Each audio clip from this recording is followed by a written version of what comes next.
Myself Prachi Ranparia. Here our topic is dividend decision of corporate finance.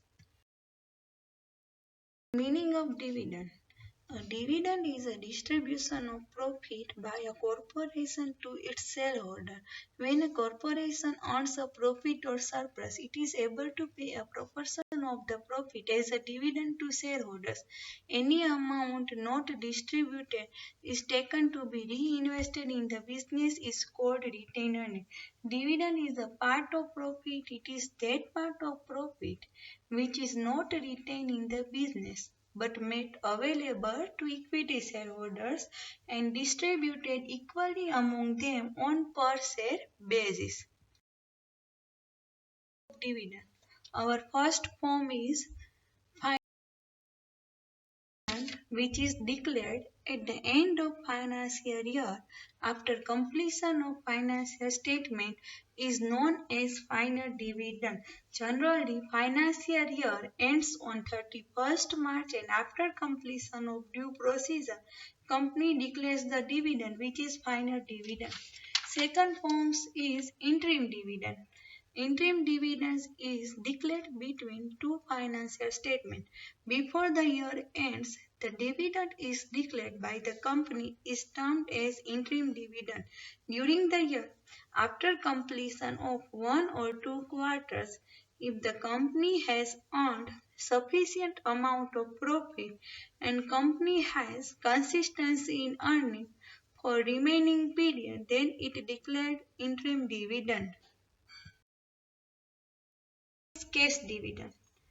It is the common method to pay the dividend. Here the shareholders get cash in form of dividend, but for this purpose the company must have adequate liquid resources to make the availability of required cash possible for the payment of dividend.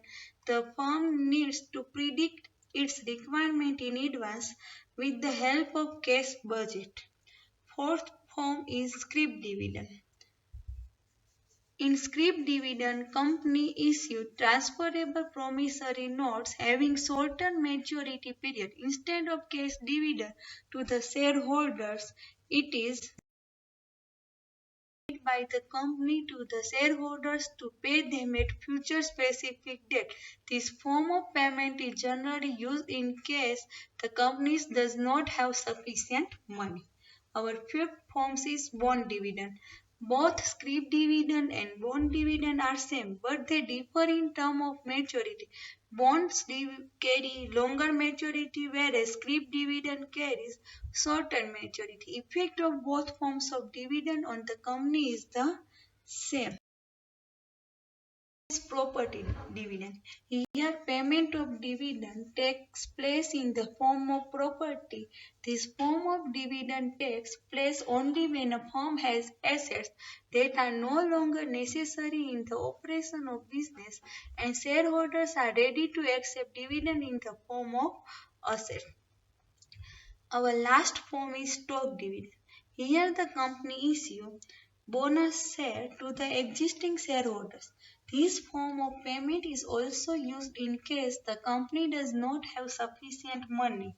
Bonus shares are additional shares issued to existing shareholders on a proportionate basis. There are multiple effects of issue of bonus shares.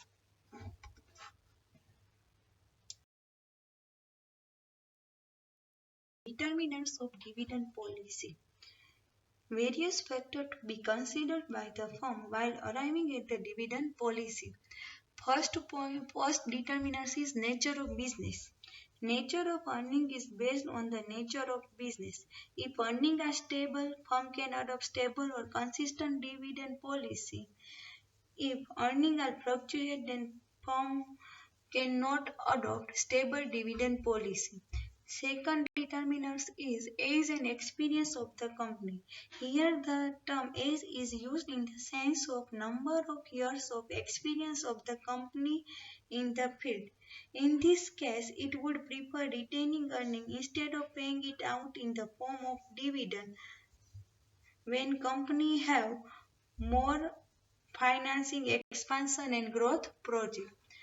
Third determinant is liquidity position of the company. Earning of profit does not guarantee the availability of cash. As dividend payment is to be done in the form of cash, it much depends on the availability of cash for deciding dividend payout ratio. Fourth determinant is preference of shareholders. It's important to take into consideration in preference and choice of shareholders so far as dividend decision is concerned. Our fifth determinant is institutional investors' requirement. Institutional investors like LIC, GIC, etc. play a significant role in capital market. They generally purchase a large block of company share to hold it for a very longer period of time. Our sixth point is legal requirement. Dividend policy is to be designed within the legal framework, mainly legal rules pertaining to capital impairment rules, insolvency rules, and net profit. Seventh determinants is contractual requirement. Sometimes lenders put restrictive clauses pertaining to dividend payment in their loan agreement to protect their interests. This is mainly found in case of companies facing liquidity and profitability problems. The restrictive clauses can be in different forms. First, a restriction is put on the percentage of dividend payment. Second, a limit is put on the proportion of net profit that can be used for paying dividend. Third, a minimum percentage for the retention of earning is fixed. Our eighth determinants is financial requirement of the company. One of the important factors determining dividend policy is firm's requirement to finance its investment program. If the firm has sufficient profitable investment opportunity, it should follow strict dividend policy. But if the firm does not have sufficient profitable investment opportunity, then the firm would follow liberal or high dividend policy. Our ninth determinant is as external sources of funds. Well-established firms having good profit record have an easy access to the capital market.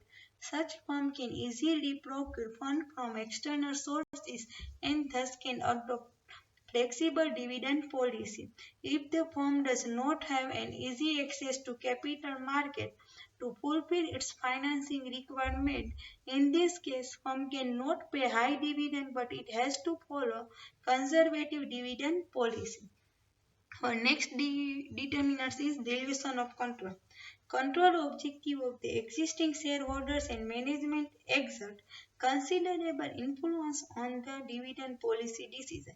If the firm keep high dividend payout ratio, higher portion of profit would be distributed as cash dividend. If the firm keep low dividend payout and retain bigger portion of profit, then the loss of control can be avoided.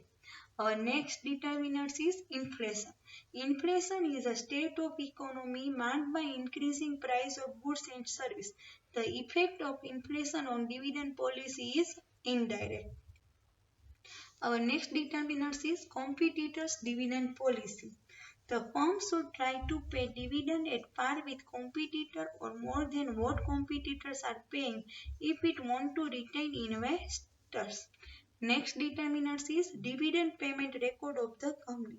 Shareholders prefer and appreciate stability in dividend policy. Therefore, past dividend records need to be considered while declaring dividend so as to ensure consistency in the payment of dividend. Are the determinants of dividend?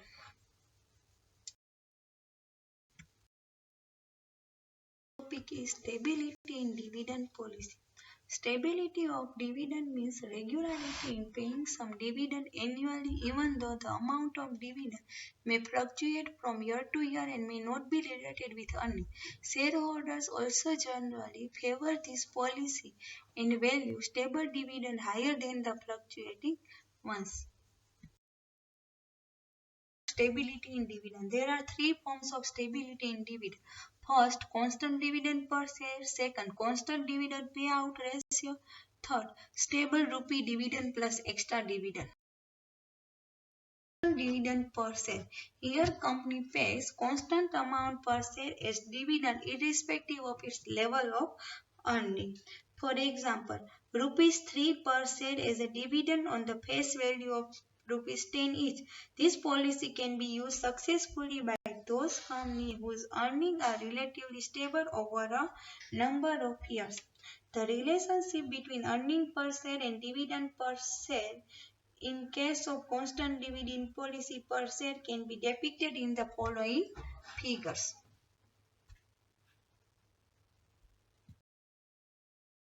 Is constant dividend payout ratio. Dividend payout ratio is the ratio of dividend to earning. Dividend per share is dividend by earning per share to arrive at a dividend payout ratio. In this policy, a fixed percentage of earning is paid out as dividend every year. Thus, here ratio remains constant, but dividend per share fluctuates depending upon a variation in the earning. This policy can be used by those companies which are confident in earning stable profit. The relationship between earning per share and dividend per share can be depicted in the following figure. Rupee dividend plus extra dividend. Under this policy, a small amount of dividend is fixed and extra dividend is paid in period of prosperity. This policy can be successfully followed by those companies who are confident of earning some minimum amount of profit every year and having fluctuations in earning over and above this minimum amount.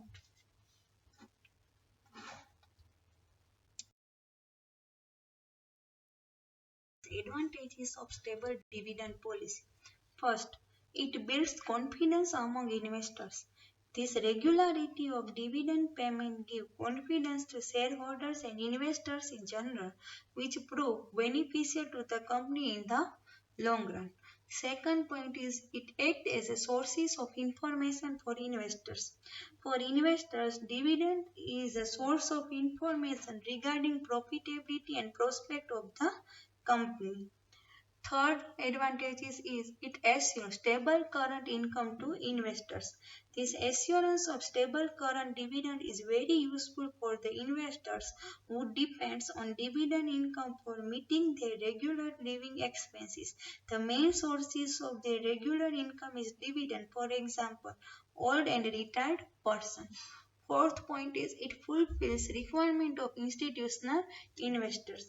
Institutional investors like LIC, GIC, social institutions, educational institutions are very important part of investors community. Their contribution towards meeting financial requirement of company is substantial. These institutional investors invest their investable funds in the share of only those companies whose dividend record is stable. Next is it ensures stability in the market price of share. Dividend payout is one of the factors bringing change in market price of shares. This is good for company as well as investors. Next point is it facilitates raising additional fund. Stable dividend policy makes the additional raising fund easier for the company. Investors prefer the share of companies having stable dividend payment record. Last point is it facilitates raising of debt fund. A stable dividend is an indicator of financial soundness of the company. Lender would rely on the company and provide fund to the company. Advantages of stable dividend policy. First point is change leads to adverse implication. Once the company has established stable dividend policy, it is difficult to make changes as it results into some adverse implication. It negatively affects attitude of investors. It creates bad impression regarding financial position of the company in the mind of the investors. Next point is it is difficult to maintain stability to linear. Stability in dividend is important for those investors who mainly depend on dividend income to meet their regular living expenses. If company does not pay dividend regularly, they need to sell their shares to fill the gap between the required fund and dividend income, which prove disadvantageous to the company as share price reduce this way. Third point is it can lead severe implication in the long run. When the company is following stable dividend policy, it has to borrow fund to continue paying stable dividend in linear. When this continues for a longer period of time, it ultimately leads to death of the company in the long run.